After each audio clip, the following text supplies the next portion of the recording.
Hey, good afternoon, everybody. Red Sox collector Dan McGraw here. It is Thursday afternoon, coming up on 5 o'clock Eastern Time.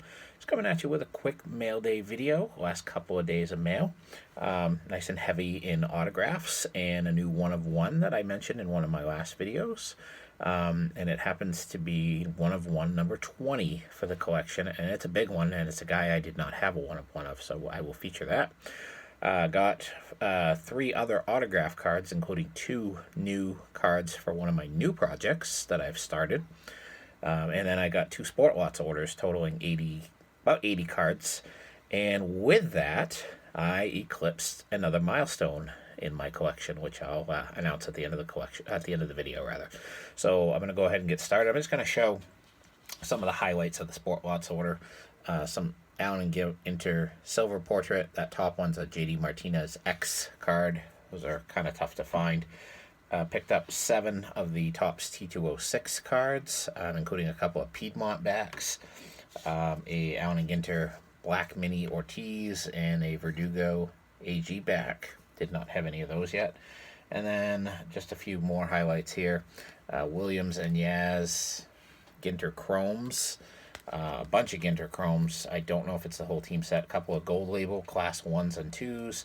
And then I showed this card off in my last video. This is the regular Stadium Club Chrome. I got the whole team set, so I'm very happy about that. I love this year's Stadium Club cards.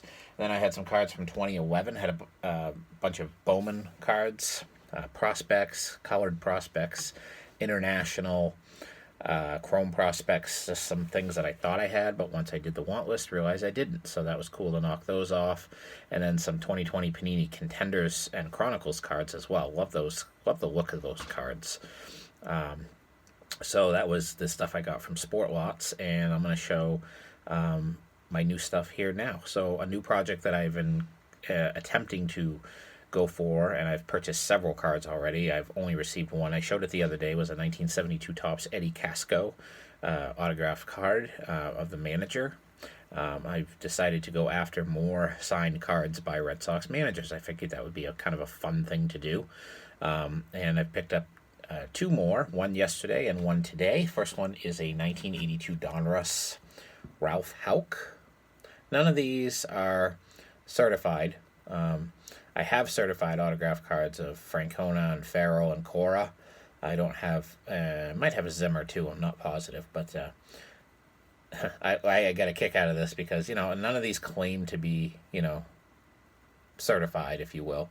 This one, the seller decided, to put his own little index card and business card and say, oh, yeah, it's certified by me. Again, I don't know what makes them qualified, or anybody for that matter, even people that work at the grading companies to grade cards or, determine if an autograph's real or fake. It's, unless you got it signed in front of you, there's no guarantee as far as I'm concerned. So I don't really put a lot of stock into certificates of authenticity on a lot of stuff, unless it's even a reputable company. I mean, you just don't know. The naked eye can't see everything. So, but anyway, I digress. Nice Ralph Houck. And then today I got one of a guy who passed away either last year or the year before, and I thought this was going to be a tough one to get, and it turned out it was going to be easier than I thought. It's a 1987 Topps signed by John McNamara. This is a totally old school holder that the card came in. These snap together holders with the recesses. These are from the probably early 90s. Definitely am going to be replacing that holder. But a nice signature of McNamara going kind of diagonally on the front of the card. Very nice black ink. So cool card. So now I have 3 in this collection. And I think I've got 3 or 4 more coming. And actually it's older managers that I've been able to pick up. And I have one that's ending tonight that I'm hoping to stay the high bidder on. So the next card I'm going to show is another sweet autograph for my collection, and it's of Red Sox Hall of Famer Dwight Evans. I've been getting quite a few Dwight Evans cards lately. This is a Sweet Spot Classic on the baseball. I don't think it's numbered, believe it or not. They couldn't have made too many of these. Sorry, I should look at this stuff before. No, it is not serial numbered. But I love these cards. That's a beautiful autograph. A lot of them they got the players signed in Sharpies, and they're totally gone from the card now. This is an ink signature, beautiful Dwight Evans signature. Love this card. Not serial numbered, but super cool. And I think I got a pretty good price on it. And let's see, the last card that I'm going to show is my newest addition to my 1-of-1 collection.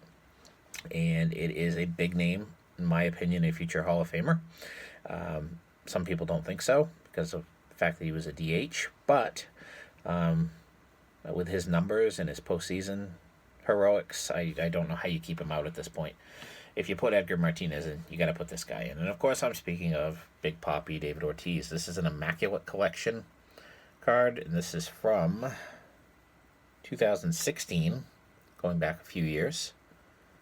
And if you look on the bottom of the card, you can see the 1-of-1 designation on there. Very cool card. Love David Ortiz. Love Immaculate cards. The thicker, they're a pain to store, but I got this in the One Touch. That's where it will stay. I probably will do a video featuring all 20 of my 1-of-1s that I have that I've been picking up. I picked up about 6 or 8 in the last couple of months, so I'll probably put together a video of those. But Big Papi, David Ortiz, gotta love that card. Nice 1-of-1. And as I mentioned at the beginning of the video, I have hit another milestone, which I didn't realize I was even close to until a couple weeks ago when I was retotaling my collection. I did a video late last year. It seemed like it was late last year when I hit a milestone of 28,000 different Red Sox cards. Well, today I hit 29,000 different Red Sox cards, and the actual number right now is 29,016, 29016. So very happy to hit that milestone. I'm not surprised when I think back of all the large orders that I placed and just picking up a card here and a card there. It adds up really quickly. So a super cool milestone, and of course the next one will be a big one, hitting 30,000. I will keep you all up to date on how that goes, and I will continue to post more videos. I want to thank everybody for their nice comments on my binder video that I did the other night. If you haven't watched that, go back and check it out. And I will try to put a link to that video in my description below. A lot of the comments were basically, and I wasn't thinking of it at the time, but makes perfect sense. Hey, why don't you open up some of those binders so we can see what's in there?